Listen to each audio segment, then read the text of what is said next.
Boa noite. O Congresso promulgou hoje parte da PEC da cessão onerosa, que autoriza o governo a fazer o leilão de excedente de petróleo na camada do pré-sal. A promulgação só foi possível graças a um acordo fechado entre o ministro da Economia, Paulo Guedes, e os presidentes da Câmara e do Senado. A cessão onerosa é o procedimento pelo qual, em 2010, o governo garantiu à Petrobras o direito de explorar por 40 anos uma área do pré-sal por contratação direta, sem licitação. Em troca, a empresa antecipou o pagamento de 74,8 bilhões ao governo. Com a descoberta de um volume maior na área do pré-sal, o governo marcou um leilão desses excedentes no dia 6 de novembro. Os valores foram renegociados e a União concordou em pagar mais 33 bilhões à Petrobras. Mas nada disso poderia ser feito sem a parte da PEC que foi promulgada nesta quinta-feira pelas mesas da Câmara e do Senado. Que garante, com essa promulgação, a retirada dos valores do bônus de assinatura do teto de gasto, possibilitando que o governo federal construa o acordo com a Petrobras e que o governo brasileiro possa fazer ainda esse ano um leilão muito importante de petróleo, não apenas para o meu estado, Rio de Janeiro, mas para todo o Brasil. Regimentalmente, pela lei orçamentária, nós e o governo só pode encaminhar um crédito, um PLN de crédito, para fazer o pagamento da dívida, se formos bem-sucedidos no leilão dia 6 de novembro, até dia 15 de outubro. A previsão é arrecadar até 106,6 bilhões, caso todas as áreas sejam arrematadas. O acordo permitiu promulgar a parte do texto que era consenso nas duas casas. O compartilhamento dos recursos arrecadados nos leilões com estados e municípios foi incluído durante a tramitação aqui no Senado e, por isso, ainda terá que ser analisado pela Câmara. De acordo com o texto, 15% dos recursos iriam para estados e Distrito Federal e 15% para os municípios. Logicamente, seguindo alguns critérios básicos.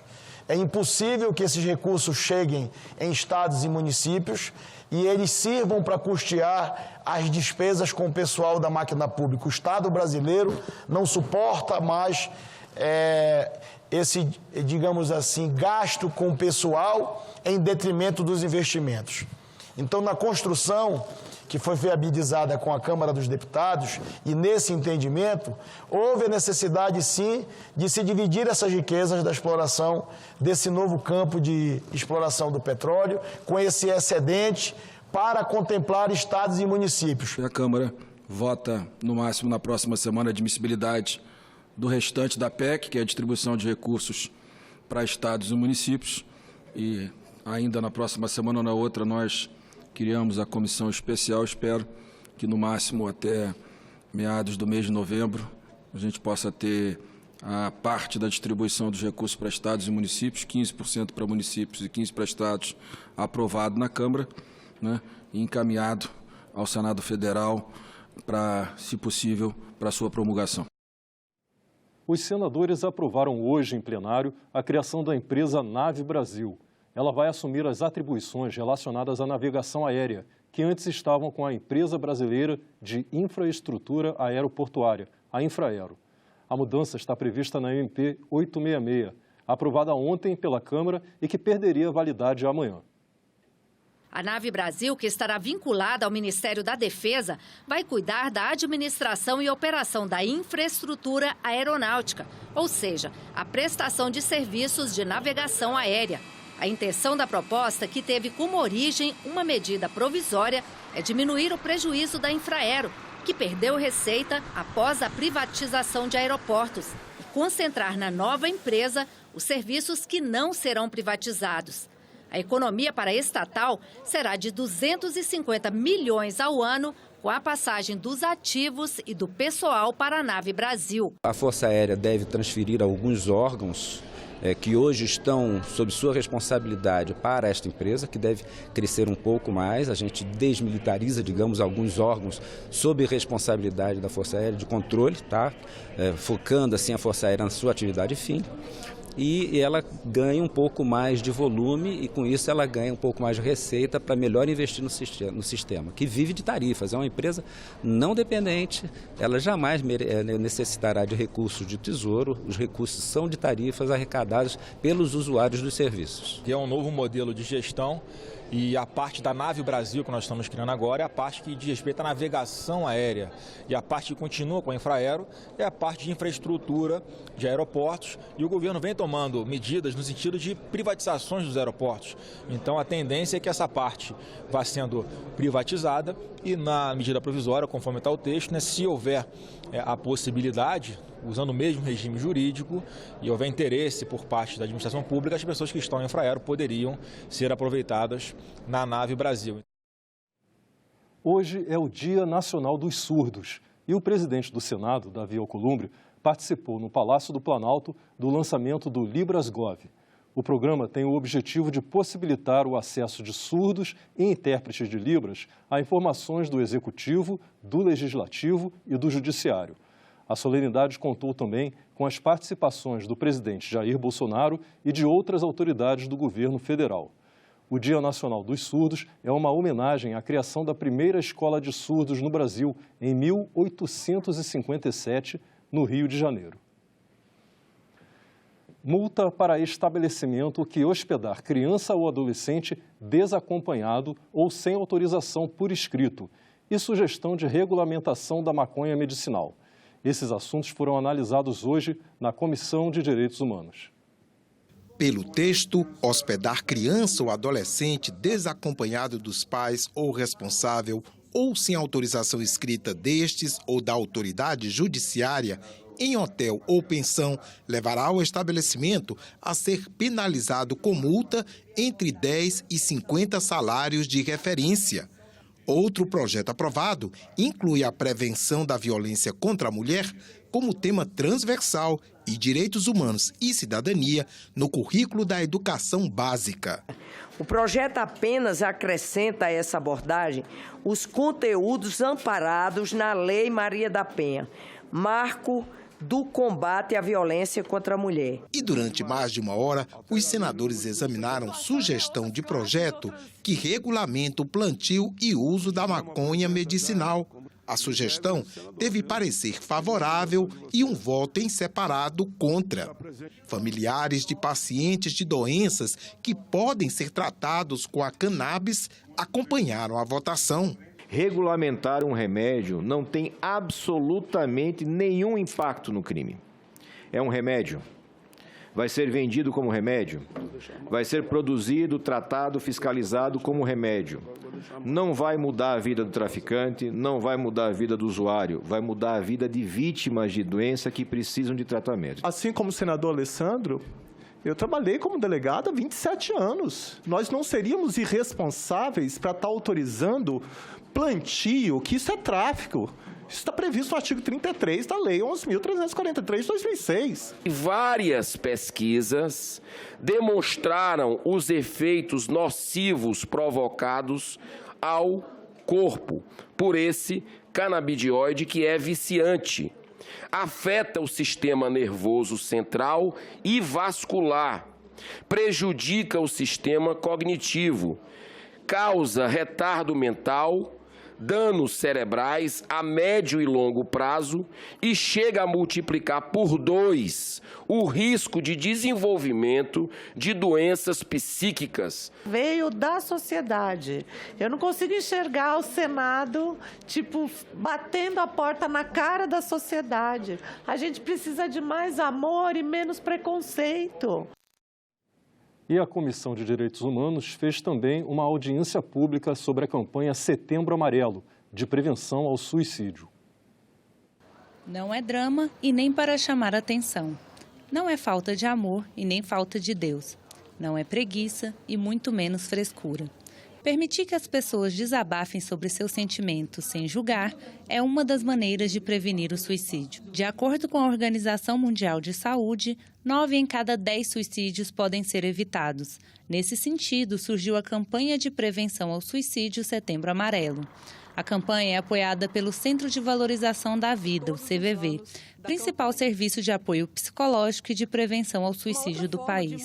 O tema foi debatido na Comissão de Direitos Humanos. Uma aproximação diferente é você tentar se colocar ao lado da pessoa, porque só sabe o que é depressão quem já passou por ela, meus amigos. Por mais que eu explique para os senhores o que é um episódio de depressão, ninguém vai conseguir se não passou pela depressão. Então, a gente precisa respeitar, acolher a pessoa e encaminhar para ajuda imediatamente para evitar um mal maior. O CVV ele é uma espécie de pronto-socorro emocional. Nós não substituímos a ajuda médica, a ajuda psiquiátrica, a ajuda psicológica, nada disso. A gente atua no aqui e no agora, naquele momento de dor que parece tão intransponível que a pessoa chega a ficar angustiada, chega a pensar, inclusive, em se matar, que a dor, às vezes, chega a ser insuportável. Este psiquiatra afirmou que quem comete suicídio está doente e destacou a importância do tratamento médico. 100% de quem suicida só suicida porque tem algum tipo de transtorno mental. Ninguém suicida sem ter transtorno mental. O índice de aumento de suicídio acontece porque nós temos desassistência no sistema público de saúde. Depressão pode dar em bebês, pode dar em criança de 1 ano, de 2 anos, de 3 anos. Não tem que ter motivo para deprimir. Depressão é doença e se não tratar a doença, vai ter o óbito por suicídio, a doença não sai. Mas para esta especialista, o cuidado tem que ser feito bem antes. Quando a gente fala de prevenção, a gente tem que falar antes do transtorno mental estar estabelecido. E isso a gente vai aonde? Nos adolescentes, nas escolas, nas crianças. Eu não preciso chegar numa escola e falar de suicídio para uma criança, mas eu posso ajudar essa criança a desenvolver habilidades emocionais que ela possa vir a usar futuramente. O CVV atende no número 188 em todo o território nacional, 24 horas, todos os dias e de forma gratuita. O apoio emocional também pode ser feito por chat, e-mail, carta ou pessoalmente nos postos de atendimento. GPS de localização, dispensador de remédios, alarme em caso de queda. São muitas as tecnologias que podem ajudar a melhorar a vida dos idosos. Gerontecnologia foi o tema de audiência pública na Subcomissão Permanente de Proteção e Defesa da Pessoa Idosa, presidida pelo senador Eduardo Gomes. Uma população em crescimento constante, que hoje corresponde a quase 15% dos brasileiros e que em 2031 pode superar o número de jovens. Os idosos representam um desafio, mas também uma oportunidade para a ciência e tecnologia. A gerontecnologia, um ramo recente do conhecimento, tem justamente o objetivo de fazer a interação entre o envelhecimento da população e as soluções tecnológicas. E novos produtos têm surgido para facilitar a vida das pessoas com mais idade, com preços e complexidades diferentes. No localizador, o GPS que pode estar embutido num tênis ou numa pulseira, ou mesmo no seu celular, Então, a questão é como que a gente congrega esse conhecimento para que a gente não perca as pessoas, por exemplo, as pessoas que têm demência em estágio leve ainda, Que essas pessoas andam de ônibus, as pessoas conseguem se circular.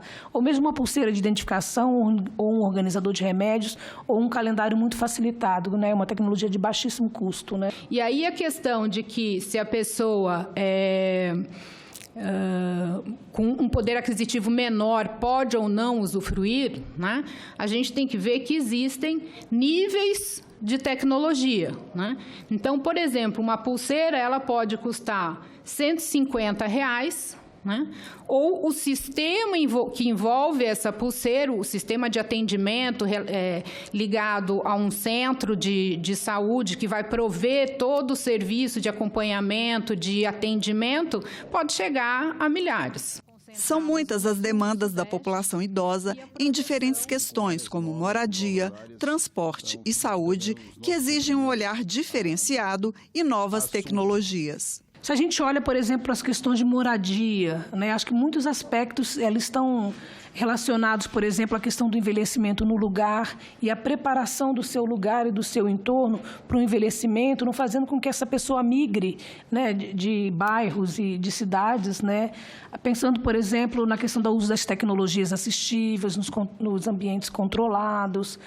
Por exemplo, pensar o fenômeno do isolamento, né, e como que as redes sociais e também o uso das tecnologias, o domínio das TICs vai permitir um contato. Mas o setor também tem demandas e desafios. Já foi investido muito, né, em desenvolvimento de tecnologia assistiva, né? São mais de 300 grupos de pesquisa e desenvolvimento no Brasil, nas universidades, voltadas para isso.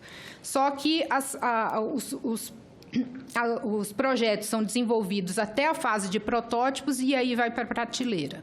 Então, a gente quer resgatar isso, né, e fazer com que isso seja finalizado e possa ser transferido para a indústria. Curso de Engenharia Florestal adota, como item de uma disciplina, o conteúdo de audiências públicas no Senado, resultado de uma parceria entre a Universidade de Brasília e o E-Cidadania. Nossa matéria começa no pátio da UNB. Os personagens, Heraldo, Yanara, Carlos Magno, Natália, Guido e Jorge, professor e alunos da Engenharia Florestal. Quais são as expectativas e perspectivas para reduzir e mitigar esses efeitos? Que responda mais tecnicamente. A redução de emissões de carbono. Toda a política governamental em função às mudanças climáticas. Suas metas se estão cumprindo. Assim, e quem vai ajudar a contar é o futuro repórter Pedro Lemos. As ferramentas estão aí, é só uma questão de colocá-las em prática. Pela primeira vez, uma disciplina de ensino superior utiliza o conteúdo de audiência pública no Congresso para avaliação do desempenho dos alunos. Heraldo Matricardi decidiu incluir no currículo a participação num debate sobre política pública na Comissão de Meio Ambiente do Senado. Só que ninguém vai ter que sair da sala de aula para que isso aconteça. Eu espero que elas contribuam do ponto de vista de aprofundar essa discussão fora aqui desse mundo acadêmico, como a gente falou, que a gente está um pouco isolado, né, desse mundo real. A alguns quilômetros dali, no subsolo do Congresso Nacional, esta equipe trabalha para colocar as ideias dos cidadãos no lugar onde nascem as leis que regem todo o país. Os senadores eles já leram ao vivo mais de quase 2.000 comentários e perguntas em 290 eventos. Nas audiências públicas transmitidas pela TV Senado, especialistas de alto nível falam sobre os temas de grande relevância. Na Comissão de Meio Ambiente, o debate é sobre a política brasileira para mudanças climáticas. A Yara Ferreira, do Distrito Federal, ela coloca e pergunta: o Brasil não deveria embutir os gastos ambientais, como o uso do solo e da água, no valor final dos produtos do agronegócio nas exportações? Os alunos da UNB acompanham atentos. É um recurso infinito de conhecimento disponível gratuitamente para que os professores possam utilizar. Essa integração do parlamento com as universidades é fundamental. O estagiário Pedro Lemos trabalhou sob supervisão da equipe de jornalismo da TV Senado. Participe você também do E-Cidadania. Mande suas perguntas e opiniões para as audiências públicas interativas do Senado. O endereço é senado.leg.br/e-cidadania. E o telefone, de graça, 0800 61 22 11. A Assembleia Geral da ONU, Organização das Nações Unidas, aconteceu nesta semana em Nova York, nos Estados Unidos.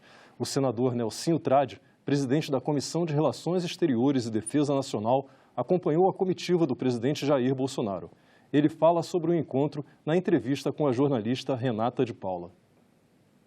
Olá! 193 representantes de países de todo o mundo se reúnem todos os anos para debater os principais problemas do planeta na Assembleia Geral das Nações Unidas. Nosso convidado hoje é o senador Nelsinho Trade, presidente da Comissão de Relações Exteriores, que integrou a comitiva presidencial que foi à sede da ONU em Nova York este ano. Seja bem-vindo, senador. Obrigada pela presença. Eu que agradeço, Renata. É um prazer estar aqui no seu programa, tão bem levado à nossa população. Senador, qual a avaliação que o senhor faz da participação do Brasil na abertura da Assembleia Geral das Nações Unidas? É uma avaliação extremamente positiva. Primeiro, porque o Brasil inaugurou, como é de praxe, é uma tradição desde Oswaldo Aranha, a fase dos discursos, ou seja, o Brasil foi o primeiro a discursar. Isso é realmente meritório e faz com que nos coloca num patamar de oitiva de todo mundo. Uma coisa é você ser o primeiro a falar, outra coisa é ficar numa agenda secundária, onde muitas bancadas acabam se desfazendo. Para você ter uma ideia, o presidente Jair Bolsonaro falou primeiro que o presidente dos Estados Unidos. Então, essa é a ordem tradicional do discurso, né? Abre o convidado brasileiro e, em seguida, o anfitrião, né? Exato. Então, a gente demarcou um território muito importante e fez com que mostrasse a presença do Brasil, que o Brasil está lá e com uma nova modelagem. E que modelagem é essa, senador? Bom, foi enaltecido pelo presidente Jair Bolsonaro essa questão do novo governo que foi empoderado democraticamente pela população brasileira. Governo de uma linha, de uma política liberal, uma política econômica para frente, um governo de uma linha mais à direita, um governo de uma linha de combate à corrupção, da diminuição dos crimes, um governo de uma linha que busca a questão da vacinação para poder evitar as epidemias do passado. Enfim, deu para fazer um bate-pronto em vários temas que, na minha avaliação, foi muito positivo. O senhor faz uma avaliação positiva do discurso do presidente na abertura do evento, então? Faço. Algumas pessoas que a gente observou nas redes sociais, até mesmo na imprensa, achou que o presidente foi duro. Ora, todos nós conhecemos o presidente Jair Bolsonaro. Muitas vezes essa franqueza dele, essa busca pela verdade, porque ele é verdadeiro, isso é uma coisa que a gente tem que enaltecer no presidente, a sua autenticidade. Pode vir a parecer dureza. Então, quando ele faz um comentário direto, como é a característica dele, aqueles podem entender como sendo algo mais firme, mais duro, mas não é. Ele chegou a dizer que ele reviu o discurso e ele acha que para ele não tem nada demais, né?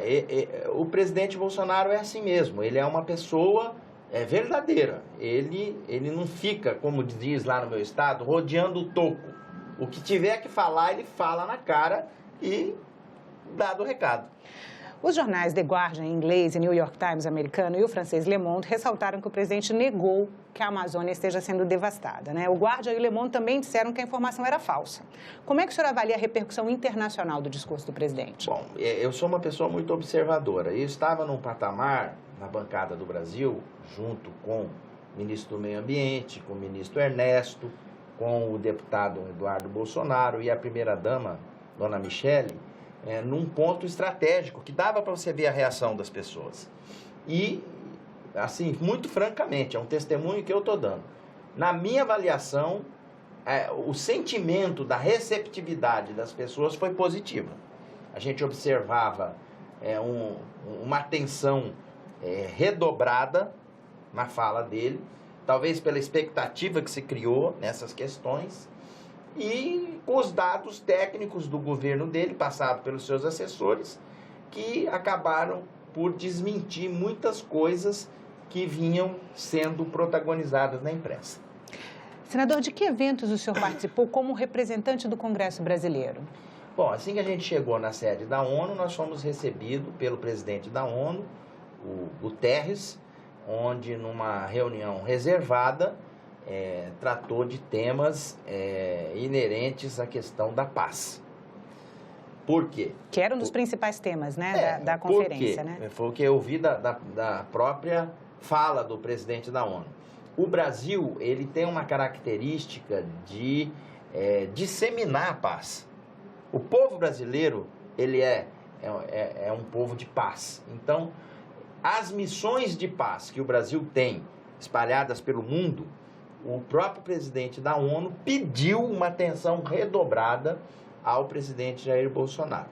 E qual foi a minha surpresa? Porque eu discurso... Em que sentido? Atenção em que sentido, senador? Por exemplo, não desativar nenhuma missão de paz, ao contrário, incrementar, porque a essência da ONU é a propagação da paz e ver o Brasil como um principal aliado nesse sentido. Coisa que não dá para falar de outros países, até de potências maiores que o nosso. Qual foi a minha surpresa? Que dentro do discurso do próprio presidente Jair Bolsonaro, tinha um parágrafo inteiro só relativo a essa questão. Até perguntei para ele, falei, aquilo o senhor botou de improviso ou já estava no discurso? Ele falou, não, já estava. Então, demonstrando a sintonia do próprio discurso com a essência da ONU, que é a propagação da paz.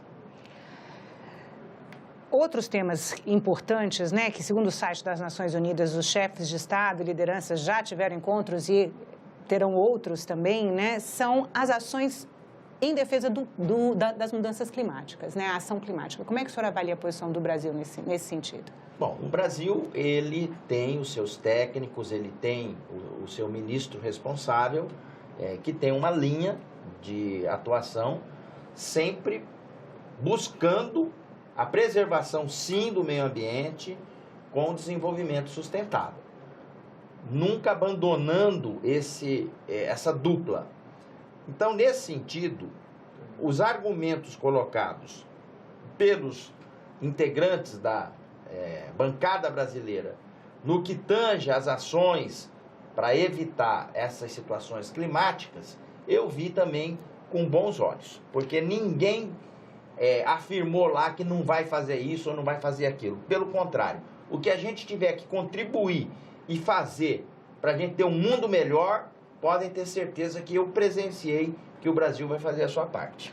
Senador, o senhor viajou na comitiva presidencial com o filho do presidente, o deputado Eduardo Bolsonaro, né, como é que o senhor vê a indicação dele para o cargo de embaixador nos Estados Unidos? Como é que está a questão em relação à Comissão de Relações Exteriores? Bom, esse assunto não foi tratado na viagem. E olha que a gente foi 8 horas para lá, 8 horas para cá. Nenhuma vez, senador? Nenhuma vez. Estou olhando no teu olho e te falando. Agora, deu para eu perceber lá a desenvoltura do deputado Eduardo Bolsonaro conversando com as autoridades que fazem parte principalmente dos Estados Unidos, indo cumprimentar a bancada americana, como se, vamos dizer assim, demonstrando uma desenvoltura realmente que, na minha avaliação, vai ser essencial ele demonstrar isso na sabatina para poder ter a aprovação dos senadores. Senador, qual é o tamanho desse desafio, a aprovação do deputado Eduardo Bolsonaro para o cargo de embaixador nos Estados Unidos? Olha, aqui os senadores já têm o seu pré-juízo formado. O que quer dizer isso? Já tem a sua concepção se vai votar sim ou não. O que eu falo, eu tenho dito na imprensa, que vai ser fator decisivo, vai ser o desempenho do deputado Eduardo Bolsonaro na sabatina. Perguntas e respostas. Como que vão ser essas respostas? Para demonstrar a sua desenvoltura, o seu conhecimento, como que ele vai se portar para poder diplomaticamente melhorar a relação com os Estados Unidos e, consequentemente, trazer mais desenvolvimentos de parcerias econômicas. Senador, muito obrigada pela entrevista. Ficamos por aqui. Você pode rever as reportagens desta edição na nossa página na internet, senado.leg.br/tv. Muito obrigado pela companhia. Continue sintonizado aqui, na TV Senado.